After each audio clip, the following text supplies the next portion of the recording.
നിങ്ങളുടെ favourite shows ഇനി ഒരിക്കലും മിസ്സാവില്ല. ഇപ്പോൾ C5 കാണും നിങ്ങളുടെ ഫേവറേറ്റ് ഷോ തികച്ചും സൗജന്യമായി.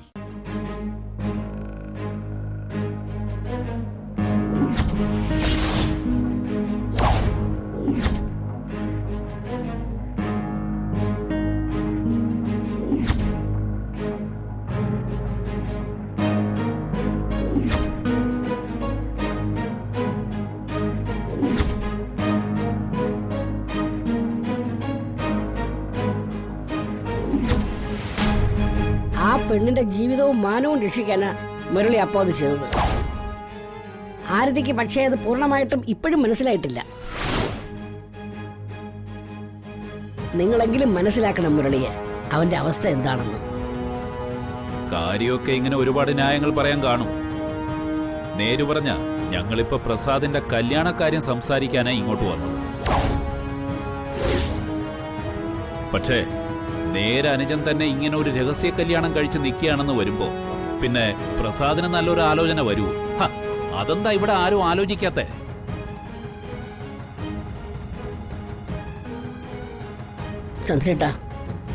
ചന്ദ്രേട്ടനും രുക്മിണിയമ്മ എന്നോട് ക്ഷമിക്കണം.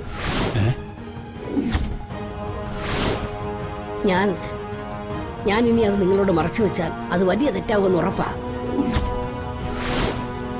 പുഷ്പചേട്ടാ പറയണം ഹരി, ഇനിയെങ്കിലും അത് പറഞ്ഞില്ലെങ്കിൽ വലിയ കഷ്ടമായി പോകും. എന്താണോ കാര്യം പറ, എന്നെ ഒരുമാതിരി ഭ്രാന്തനാക്കാതെ. അത് ചന്ദ്രേട്ട, അത് പിന്നെ മുരളിയുടെ മാത്രമല്ല പ്രസാദിന്റെ കല്യാണം കഴിഞ്ഞതാ.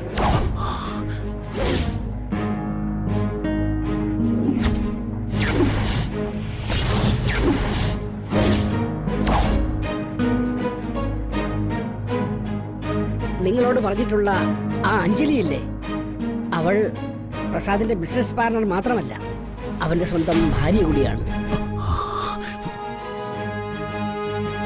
ഞങ്ങൾ ആരും അറിയാത്ത മറ്റൊരു വിവാഹം.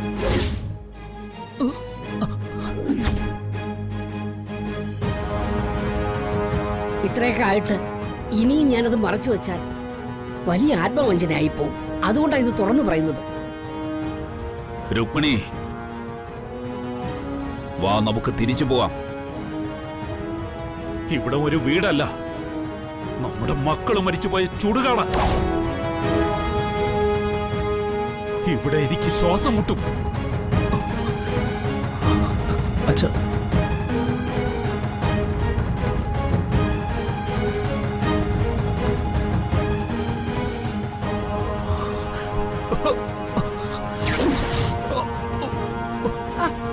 അച്ഛാ,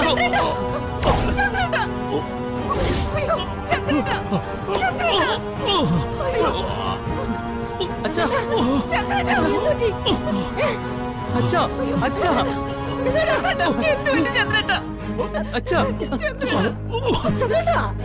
ഹരി, നീ വേഗം പോയി വണ്ടി വിളിച്ചിട്ട് വാ, വേഗം.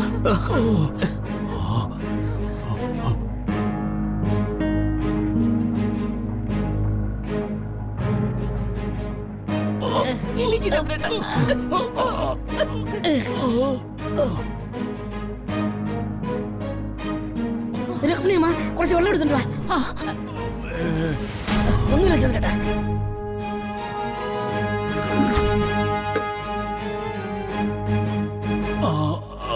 ചന്ദ്രേട്ടാ,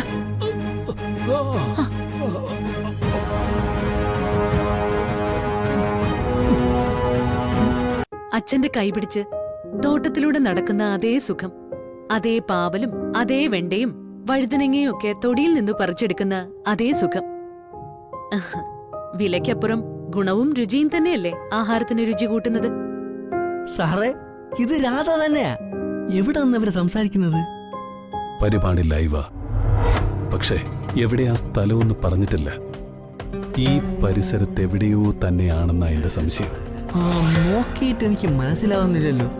മാർക്കറ്റ് ജംഗ്ഷൻ വല്ല ആണോ എന്തോ? തന്റെ ഉണക്ക ഗസിംഗ് ഒന്നും വേണ്ട. നമുക്ക് ആ ചാനലിലേക്ക് തന്നെ വിളിച്ചു നോക്കാം. താനാ ഫോണിങ് എടുക്ക. ഇപ്പൊ എടുത്തോണ്ടുവരാം.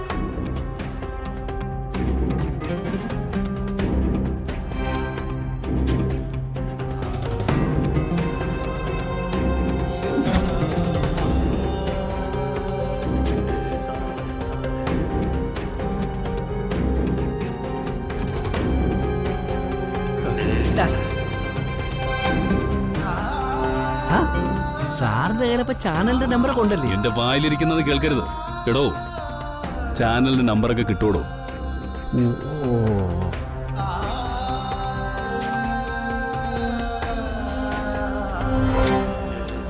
Hello, C Keralam ചാനലല്ലേ? ആ, ഞാൻ ടി വിയിലൊരു ലൈവ് പ്രോഗ്രാം കണ്ടുകൊണ്ടിരിക്കുക. ആ, അതെ അതെ, ജൈവ പച്ചക്കറികളുടെ ഒരു മാർക്കറ്റിനെ പറ്റി. ഇതെവിടെ ഈ മാർക്കറ്റ് എന്ന് പറയാമോ? ആ, വെയിറ്റ് ചെയ്യാം. കണ്ടോടോ, നമ്മുടെ കൺമുന്നിൽ അവൾ നിൽക്കുന്നത് കണ്ടോ? എന്റെ രാധ, എന്റെ കൺമുന്നിൽ. ഈ സ്ഥലം ഇവിടെ അടുത്ത് എവിടെയെങ്കിലും ആയാ മതിയായിരുന്നു. ആ, ഹലോ, കേൾക്കാം, പറഞ്ഞോളൂ. ആ, ഓക്കെ, താങ്ക് യു. എടോ, ഈ സ്ഥലം എവിടെയാണെന്ന് മനസ്സിലായോ? എവിടെയാണ് സാറേ? തായങ്കരി മാർക്കറ്റാ. അയ്യോ, അവിടെയാണോ സാറേ? ഇവിടുന്ന് 10 കിലോമീറ്ററെങ്കിലും സാർ. അതെത്ര നിസ്സാരമാണോ? വേഗം ഇറങ്ങ, നമുക്ക് പോവാം അങ്ങോട്ട്. അവിടെ ചെന്നിട്ട് എന്ത് ചെയ്യാനാണ് സാറേ? എന്തും ചെയ്യാൻ ഞാൻ. പിടിച്ച് വണ്ടിയിൽ കയറ്റി കൊണ്ടുപോരും എന്റെ രാധയെ. എനിക്ക് കിട്ടണം. ഈ പട്ടാപ്പകല സാർ. പോരാത്തിന് TV-ക്കാര്, സകല ചാനലുകാരും എല്ലാരും ഉണ്ടാവും അവിടെ. പിന്നെ താനെന്താ പറയുന്നത്? ഇത്രയും അടുത്ത് കിട്ടിയിട്ട് അവളെ വിട്ടുകളയാനോ? അങ്ങനെയല്ല സാർ. ആദ്യം ഞാൻ അങ്ങോട്ട് ചെല്ലാം. TV പരിപാടി കഴിയുമ്പോൾ പിന്തുടർന്ന് രാധ എവിടെയാണ് താമസം, എന്ത് ചെയ്യുന്നു എല്ലാം അന്വേഷിച്ച് കണ്ടുപിടിക്കാം. പിന്നെ സൗകര്യം പോലെ നമുക്ക് പൊക്കാലോ. രാധയെ മാത്രമല്ല, കൂടെ ഇളയ കുട്ടികളെ. എന്താ വേണ്ടേ വരാ? ആ, വേണം, അവരെയും വേണം എനിക്ക്. അതാ പറഞ്ഞത്. എന്താ എവിടെയെന്നൊക്കെ അറിഞ്ഞു വെച്ചിട്ട് നമുക്ക് ആളെയും കൂട്ടിപ്പോയി പൊക്കാലോ. മനസ്സിലായ? വയ്യാത്ത സാറ് ഇപ്പൊ അവരെ മുമ്പിൽ പോയി ചാടണ്ട. അത് ഗുണത്തെക്കാളേറെ ദോഷത്തിനെ ചെന്ന് അവസാനിക്കൂ. എടോ, എന്നാലും ഇപ്പോ വേണ്ട സാർ, കൂടുതലൊന്നും പറയണ്ട. ഞാൻ ഒരു ടാക്സി പിടിച്ച് അങ്ങോട്ട് ചെല്ലാം. ഓക്കെ? 10 കിലോമീറ്റർ പോവും. ഈ മണിവർണ്ണം പിള്ളക്ക് 10 മിനിറ്റ് പോലും വേണ്ട.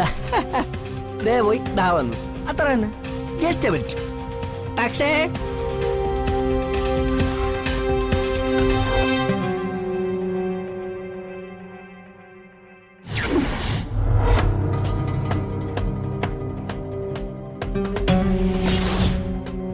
രാധ, എന്റെ രാധ, എന്റേത് മാത്രം, എന്റെ മാത്രം രാധ, എന്റേത് മാത്രം.